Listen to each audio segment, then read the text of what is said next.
Кризис — это приговор. Все национализируем, у всех все отберем. Полная задница. Промышлять параллельным импортом, контрабанды будет жестко. Я переживаю. Какая же ниша, куда же идти? Пирожки у метро продавайте. Слабые сигналы, в поисках ответа через все свои каналы. Но ответов нету, в чем причина, ты не знаешь. Ответы где-то рядом, если в тишине ты слышишь слабые сигналы. Привет, друзья! Я сейчас слышу очень много бравады разного типа. Одни говорят, что все, кризис, полная задница и вообще все пропало. Другие говорят, да нет, сейчас мы все национализируем, у всех все отберем и будет вот так хорошо, заживем. Вот. На самом деле сегодня я хотел бы сделать для вас специальный выпуск о реальном кризисе и реальном импортозамещении на примере моей компании Технониколь. Поэтому будет жестко, наберитесь терпения, дослушайте до конца, и вы сами все поймете. Вы все слышали эту знаменитую фразу: кризис — это время возможностей.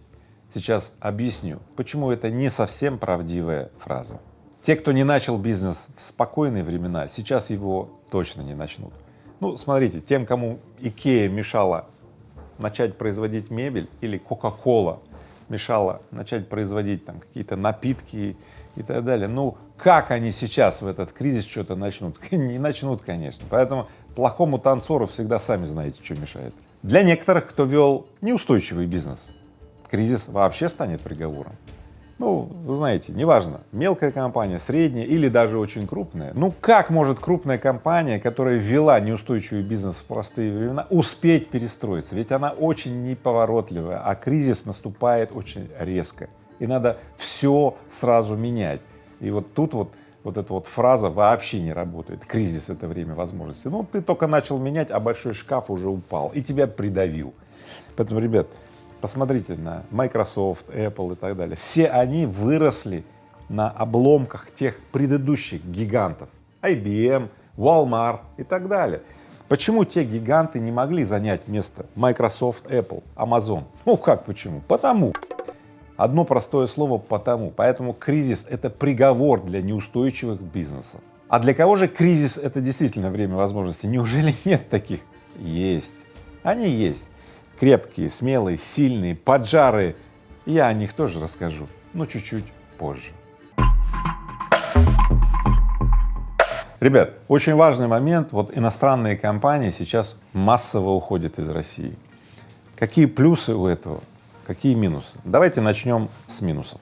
Дело в том, что в экономике есть правило, что предложение рождает спрос. Прежде чем рынок, вообще говоря, возникают компании, которые создают этот спрос. Ну, привозят товар, знакомят потребителей с этим товаром, ну, создают начальные предпосылки, чтобы товар вообще покупался, да?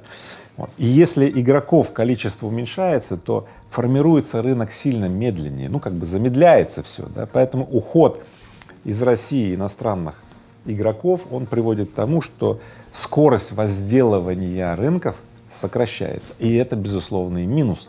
Поэтому большой рост моей компании Технониколь в свое время, в 2000-е годы, да, был связан именно с тем, что иностранные игроки очень сильно возделали рынки строительных материалов в России, а Технониколь на них ворвался и все позанимал.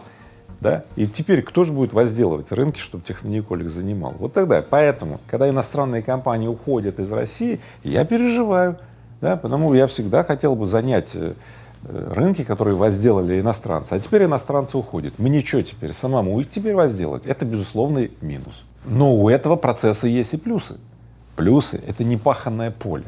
Ну, представляете, когда все-таки уходят и плотность крестьян на земле становится, меньше, что, приходи, любую делянку занимай, сажай свои помидоры, огурцы, там, пшено, как, что хочешь, вообще говоря, да, хочешь одуванчик сажай, да. Уход игроков с рынка, приводит к тому, что образуется огромное количество незанятых ниш. В 90-е для моей компании Технониколь был именно такой период. Да вообще, заходи, пустое поле, никто не хотел работать, такое ощущение, все сидели и ждали, что Советский Союз обратно придет, и госплан возникнет, и всем там раздадут задания и так далее. Все, приходи, бери, что хочешь делай. Вот, собственно, мы это и делали.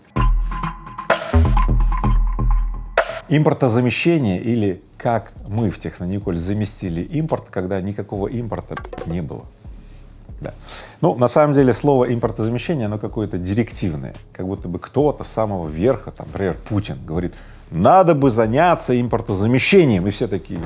Например, Валентина Матвиенко говорит, дайте задание нашим предпринимателям, пусть они гвозди сделают. Мы даже гвозди сами не производим в стране, которая выпускает столько металла.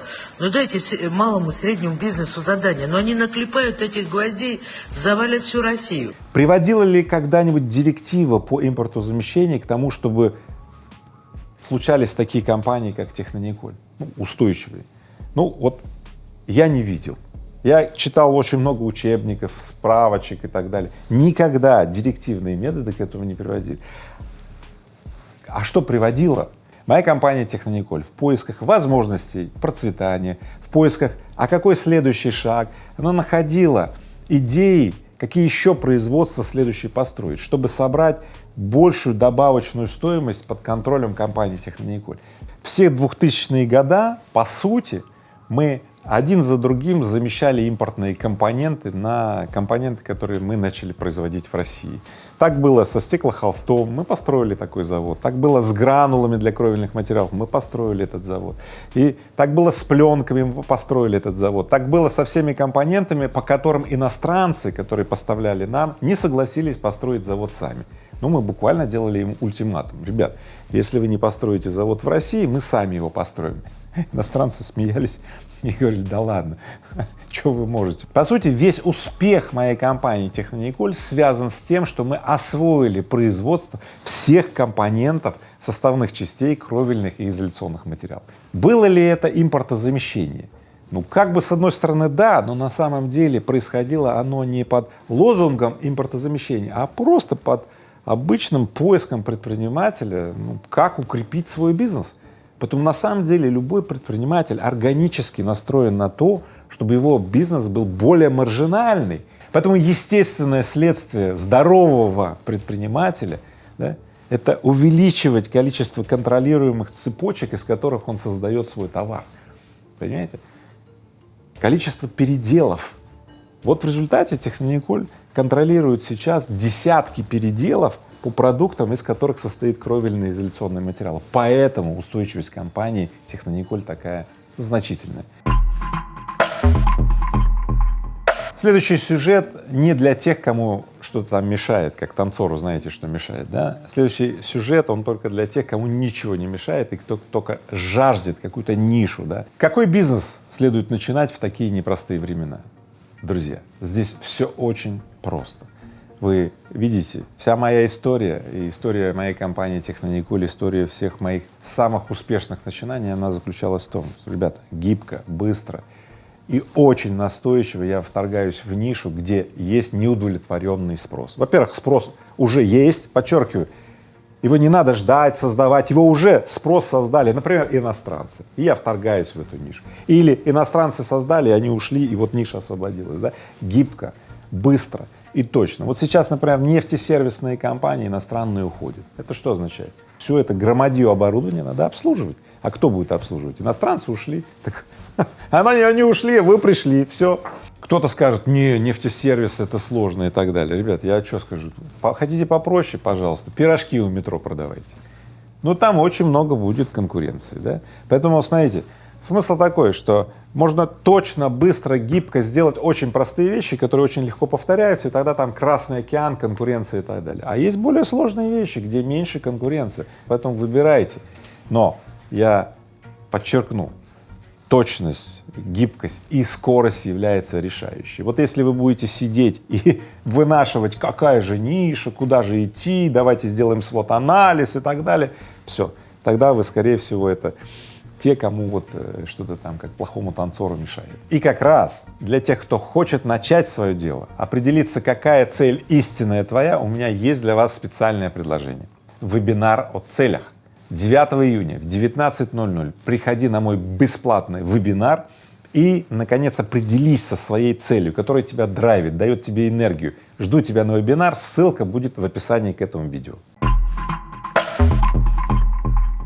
Я много рассказал о том, что моя компания делала в 90-е годы, потом в 2000-е, да. А вы спросите резонно, а что сейчас делает Технониколь? И, конечно, я вам сейчас все это расскажу. Первое.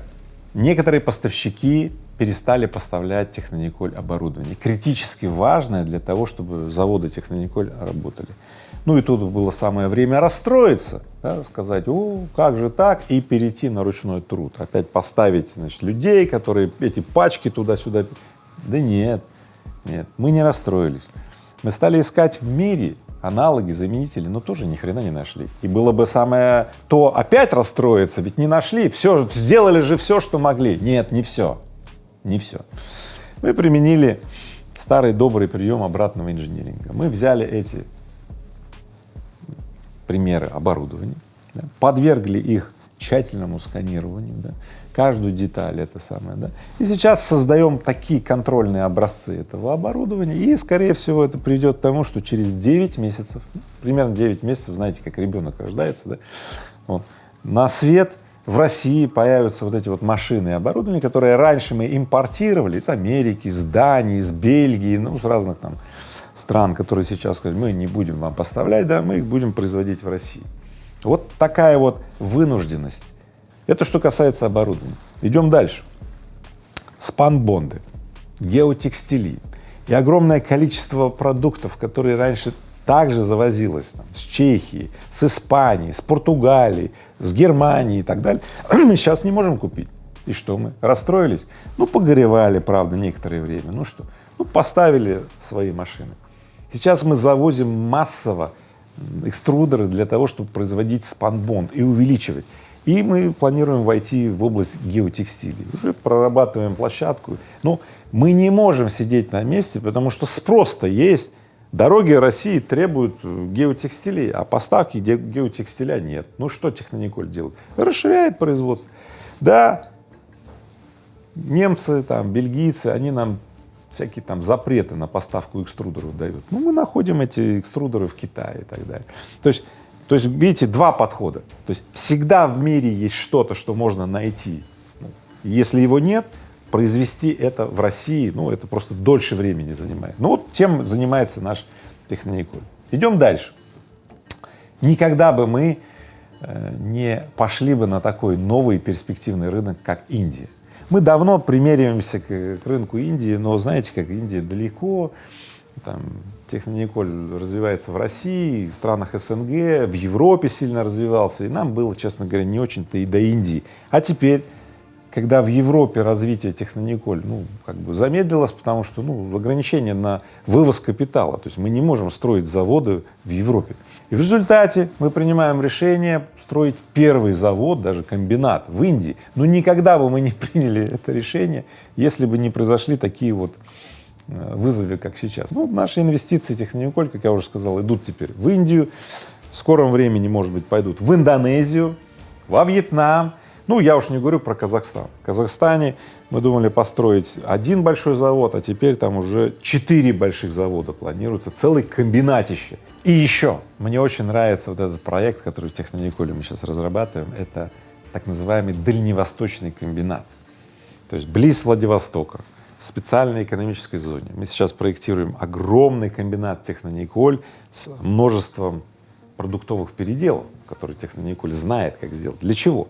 Для того, чтобы все Приморье, Сахалин, Дальний Восток, Хабаровский край, да, вот все покрыть качественными изоляционными строительными решениями от Технониколь, а самое главное — создать плацдарм для поставок этого товара в Азию, в Южную Азию, в Индонезию, Филиппины, Вьетнам и так далее.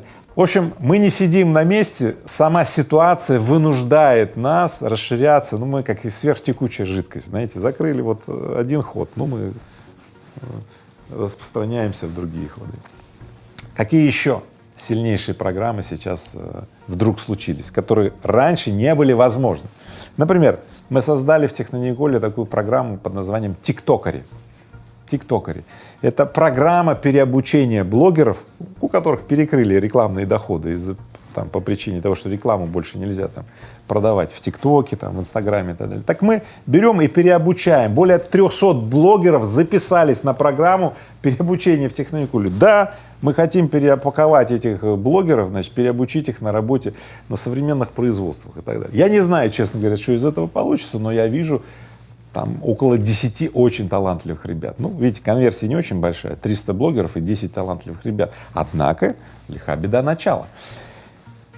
Я буду и дальше вам рассказывать, какие важные события случаются в Технониколе по нику импортозамещения. Хотя, друзья мои, это на самом деле ни хрена никакое импортозамещение. Это просто реальные действия успешных предпринимателей, которые никогда не останавливаются. Предприниматель, запомните, это человек, который преследует свои замыслы, не обращая внимания на контролируемые в моменте ресурсы.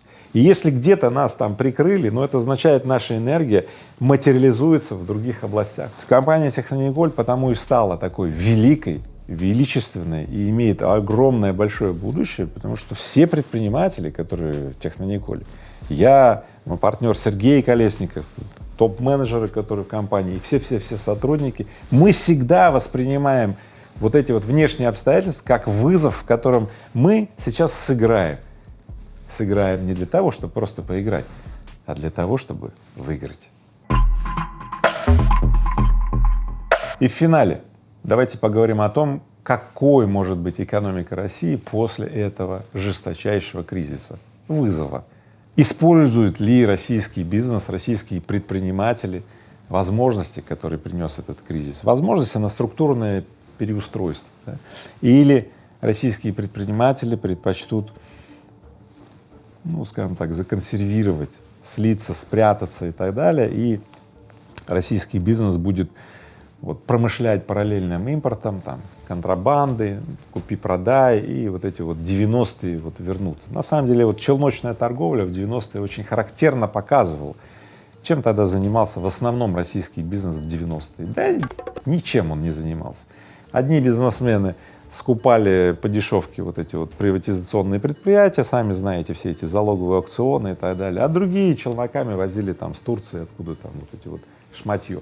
Вот и все. Вся страна ничего не делала, а в это время весь мир грабил достояние бывшего Советского Союза, выводил по дешевке там металлы, золото, там все.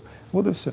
Все 90-е прошли под флагом разграбления достояния там советского народа и так далее. Вот и все. Как поведет себя российский бизнес? Достаточно ли самосознания людей российского бизнеса, что все, как мы будем жить, зависит от того, какие решения примут сейчас бизнесмены и предприниматели. Я сам такой, в моем окружении сотни и даже тысячи предпринимателей, которые уже приняли это решение и не просто говорят, а говорят действиями, которые показывают своими действиями, что они свой выбор сделали. Они про то, чтобы благоустраивать Россию, чтобы создавать эти новые производства. И я продолжаю и буду продолжать наращивание инвестиционной активности в России, буду строить новые заводы в России, в дружественных странах и так далее, для того, чтобы жизнь наша становилась уютнее, чтобы мы чувствовали себя более защищенными, чтобы качество нашей жизни росло. И, конечно же, я хочу сказать, давайте вместе размножать хорошее, и тогда плохому места просто не останется. Слабые сигналы в поисках ответа через все свои каналы. Но ответов нет, в чем причина, ты не знаешь. Не хочешь взять это, я так не думаю. Просто не слышишь эти слабые сигналы. Эти слабые сигналы. Учись слышать эти слабые сигналы раньше, чем увидишь их через травмы, страдания, разбитые судьбы. Раньше, чем все начнет разваливаться.